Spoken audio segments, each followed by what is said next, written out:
Welcome to Needy and Normal. I'm your host, Ashley Levering, mom, wife, and life coach. After hours of coaching and learning from my own life, one thing is clear: meeting your needs is essential for a better life. Here, we'll talk about your needs and not only learn to accept them, but also tend to them without guilt. Let's get needy. Hello. Welcome to episode number 6 of Needy and Normal. Today we're going to keep things simple. Human beings are fantastic at making simple things complicated. I myself have been known to do that. I've learned a lot, still learning, but it's true. We will go days, weeks, months, years without taking care of certain needs that arise. And it could be something like, I need a new pair of sneakers, or I need to fix that thing on my house, or I need to call that friend. I need to reach out to my boss to have that hard conversation. The needs could be anything. And the path to meeting that need is usually what we muck up, right? It's usually the part that feels hard, or it feels like it's just too far away, or we find a way to minimize it. And we find a way to make it go away, or at least sit so far back in our heads that even though it originated as an important need, we minimize it into being not important. And it could just be a simple plan. It could be as simple as picking up the phone. It could be as simple as putting time on your calendar. We could make it more simple. When I think about making needs simple, I think about the actual need itself not being complicated or not being overly messy. Okay, so I'll explain through a story, and this story is so dramatic, so stay with me. And before you question it, it is real. It is true, a true story. When I was living in Springfield, Missouri, and this was during the summer when my husband had already moved to Massachusetts for his next baseball job, and I had stayed behind. If you remember from episode 1, I talked about our long-distance marriage. So for like 7 months of our marriage, our first year, we were apart. So I was still in Springfield, Missouri. He's over in Massachusetts. This is the middle of tornado season. Who loves weather? I love weather. Do you like a good thunderstorm? Not going to lie, I'm fascinated with weather. If it's raining, I'm all about it. If it's thunder and lightning, I'm more all about it. If there's a tornado nearby, granted, I want to be safe, but I'm fascinated and I want to know all the things. Anyway, so I'm with my dear friend and her husband at a concert, an outdoor concert, and we're having the best time. And all of a sudden, it gets windy, starts to rain a little bit, and you hear this announcement on the loudspeaker, sending everyone to their cars. The concert is ending. There's weather in the area, please. And we had to take a bus to get to the parking lot, to get to our car. So everyone is being, as calmly as possible, told, go to your cars, go home. We're canceling the concert. There's weather in the area. And at that point, you're thinking, okay, weather. But like to shut a whole concert down, it had to have been a big deal. So we get in the car and we turn on the radio and we catch up. Like, we've been at a concert. We've been having the time of our lives. We're not paying attention to the weather except when we felt it and got the announcement. So we learned that there is a tornado in the area. Several tornadoes, I think, if I remember correctly. It's one of those things you think is real, but not. It's, that's not going to hit us. We'll be fine. Everything's fine. But as we're listening to the radio, they're talking about where this weather pattern, where these tornadoes are headed, and it's right for my area. Jeff and I lived kind of on the north side of town, like almost on the outskirts, almost farmland. So we were way out there. And so my dog at the time, her name was Katie, she's at our apartment, and I'm starting to get a little panicky thinking, oh my gosh, like I got to get the dog. So my friends book it for me down the highway, and I run up the stairs, and by the time we get to the apartment, The wind has picked up dramatically. So I run up the stairs. We're on the second floor. And granted, in an apartment, you really have nowhere to go. And my friend said, just go get your stuff, get Katie, and let's go to our house and we can hunker down. And their house was 15 minutes on the other side of town. So we were really risking it, but I had to get my dog. So I run up the stairs. It's really windy. I grab my dog under my arm, and the only other two things I felt I really needed were my toothbrush and my phone charger. I wanted to make sure I had communication. I wanted to make sure that I could brush my teeth. And I obviously, first and foremost, wanted to grab my loved one. At the time, it was just Jeff, me, and the dog. And when Jeff was gone, it was just me and the dog. So those were my essentials. That was all I felt in the moment when you have that 5-second train of thought. What do you need? Get it. That's that. So I grab the dog. So I have Katie under my arm, and I have the toothbrush and my phone charger in my other hand, and I'm running down the stairs, and all of a sudden I see this flash of lightning, and I look to my left. So if you can imagine, I came down the stairs. The car is in the parking lot to the right, and there's a big open field and trees, and by field, it's a golf course, right? So all that's in front of me and to my left, and I see this huge flash of lightning. Saw a tornado spinning feet from me. And it did not feel real. All I thought was, I got to run. So I got the dog in my arm. I'm not that far from the car. I've got the charger and the toothbrush. And you would not have seen this tornado if it wasn't for the lightning. It was so dark. And it appeared like it was coming my way. So all of this is happening in a lightning flash moment, right? So I'm rushing down the stairs. I see this thing. It starts coming my way, and I book it. And I'm holding the dog, and I am running to the car. And I don't think my friends saw it because, like I said, unless you saw it, you caught it right in the lightning. You might not have seen it coming. Holy smokes. So I jump in the car, and I'm like, go, go, go, go. I felt like I was in the movie Twister. And right as we turned and booked it out of there, I looked in the back, saw another flash of lightning, looked out of the back of the car, and the tornado had taken a turn and started disappearing a little bit. I couldn't even believe I had just witnessed and literally ran from a tornado. My kids love this story. I probably shouldn't have told them, but they think it's amazing. I don't actually think they believe it, but it is very true. It is very true. I ran from a tornado. It was just a split second, and it didn't hurt me, obviously. But the reason this story packs such a punch is, one, I can say I'm a tornado survivor. But two, is when you have a split second to think about what you need, sometimes it's just that it can be that clear and that obvious. And granted, I was in kind of an emergency moment. I get that. But the concept is still true. Whether you're in an emergency moment or not, you can come up with what you need and how to get that need fulfilled within seconds. You can, if you let yourself keep it that simple. Another simple story that I can tell, and it's more of an example than a story, is when our family travels to Phoenix, Arizona, where Major League Baseball spring training is, which is where my husband, while I'm recording this, my husband's there. Back before the kids were more school age, we would go for the full 5-6 weeks. And we would basically live in Phoenix while Jeff was working and, make sure we stayed together as a family.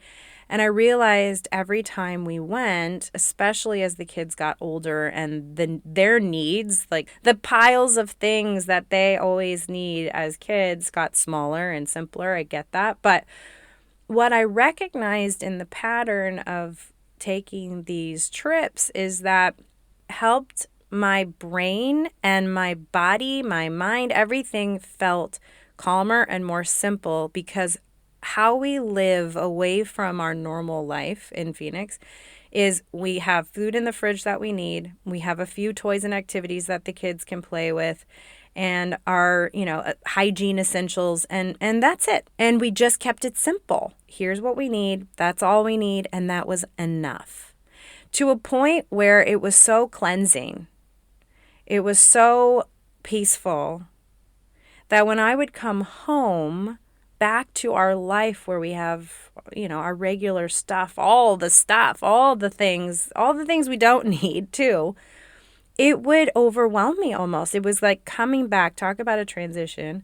It was coming back from this simple place to this complicated or cluttered place. And there's proven facts about living a more simple life, having just enough of what you need, actually communicating with your brain and keeping your stress low and keeping your mind calm, and it just makes life easier.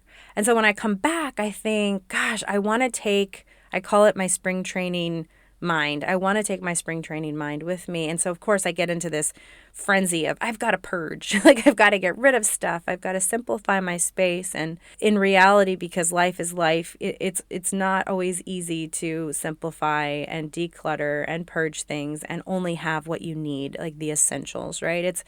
It would be amazing to just snap my fingers and live a spring training lifestyle here in our normal world in Wisconsin. Doesn't that sound refreshing? Just think about it. Like, just you unpack your suitcase and you put stuff away in a drawer in a closet. You put stuff out on the counter in the bathroom. There's just enough food in the pantry and the fridge, and it just feels so easy and so simple. Even though it's hard to get to that place, it's possible. And if it's something you need just to have the essentials, to uncomplicate the tasks of tending to your needs, having what you need in your life, maybe this simplification of lifestyle is for you. Maybe the purge and org is your thing. Maybe it's just a mind simplification, right? When we overthink and we take a long time to make a decision or choose how to steer ourselves when there's a need that we need to tend to, if it's just doing the quick and easy steering to get us to that place, that's a mental game, right? We can all try that.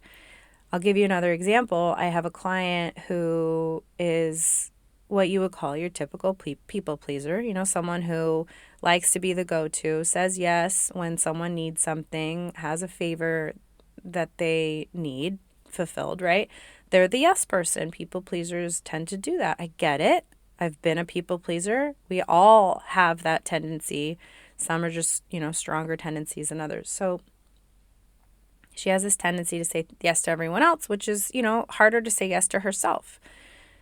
There was this one circumstance where she was getting ready for a trip and she really, really needed new sneakers, right? The ones she had were kind of blown out. They weren't comfortable anymore, like really actually needed these new sneakers. And there was a friend of hers who had asked her to do something, come hang out, or it was a favor. I can't remember exactly what. And in that moment, after talking several times in sessions, she finally got to a point where it was just simpler and easier to say, hey, I'd love to do that with you. I really need to go get these sneakers, so I'll have to take a rain check. And that sometimes is one of the hardest things to do, to say no to someone else, to say yes to yourself. But it really can be that simple. It really can be that easy. Back in episode number 2, I talk about what it's like to deny yourself of your needs, and this is a great example. If she were to deny herself this need, she would run out of time to get them. The need might not get fulfilled. She'd end up in a position where, gosh, I really needed those sneakers and I didn't make the time to go get them because I made a decision that was pulling me away from that need. Tending to your needs doesn't have to be so hard. It can be more attainable if you let it. Let's look at this on a large scale. You've been thinking for a long time about a career change or a job change, and it's just sitting on your heart, in your mind, and it won't go away. Now, making a larger life decision, while it sounds overwhelming, while it is a big deal, you can make the process of choosing what you need simple. Do I love this job? No. Do I want something more? Yes. Can I quit this job? Yes. Can I make a plan? Yes. What's the plan look like? And you know what? I bet you already know the plan. I mean, truly, it's amazing how much information is already sitting in your head if you just tap into it and allow yourself to go there. It doesn't have to be that complicated. On the easier side, picking a restaurant. How many people have that conversation? Where do you want to go? Well, I don't know. Where do you want to go? Well, what do you want to eat? I don't know. What do you want to eat? Okay, you decide. No, you decide. I mean, come on. We've all been there. It could be just that simple of saying, just being that person that says, well, I feel like Italian. I want Italian. You pick the restaurant and compromise, whatever. It just doesn't have to be complicated. I told you my tornado story because sometimes your mind has to be challenged in order to find clarity, in order to pick the essentials that you need. I told you the spring training example when we basically live away from home, so you can imagine what it's like to have the essentials and have that be enough, and taking that declutter your space into your regular lifestyle so you can declutter your mind, and making decisions more simply, more quickly. And honestly, that comes down to trusting yourself. If you truly want to simplify how you tend to your needs, learn how to trust yourself. Learn how to listen to your internal guide. It is stronger than you think, and it is clearer than you think. And when you steer yourself authentically, you're going to feel peace. You're going to feel alignment. You're going to feel balanced. When you really tune in, things can get easier and more simple.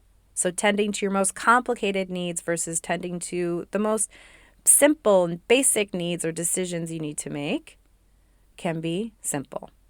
If you're complicating things for yourself and it's hard to tend to your needs, if it's hard to listen to your intuition and trust yourself, if you're having self-doubt around making choices about your needs, whether, like I said, whether it's large decisions or smaller ones, these are things we can talk about together.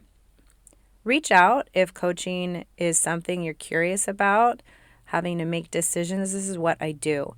So if this episode feels like it's really resonating with you and you think, gosh, I would love for things to be easier, more simple. I would love to make a decision quicker.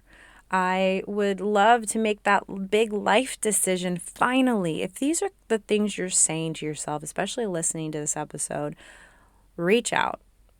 ablifecoaching.com. You can email me directly at coachlevering@gmail.com. If you want to get to know me, the serious side and the goofy side more, go to ABL Life Coaching on Instagram. I'm here for you. I know it's hard to make things easy and simple and keep life moving forward. Being a human is hard, but at the end of the day, your needs matter because you matter. So thanks for being here. Thanks for showing up for yourself, too. That's really huge and good for you, truly. Have a great day. You can keep things simple.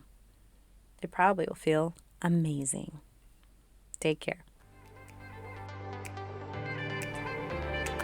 Thank you for listening to Needy and Normal. Please take a moment to leave me a review. And don't forget to subscribe so you won't miss an episode.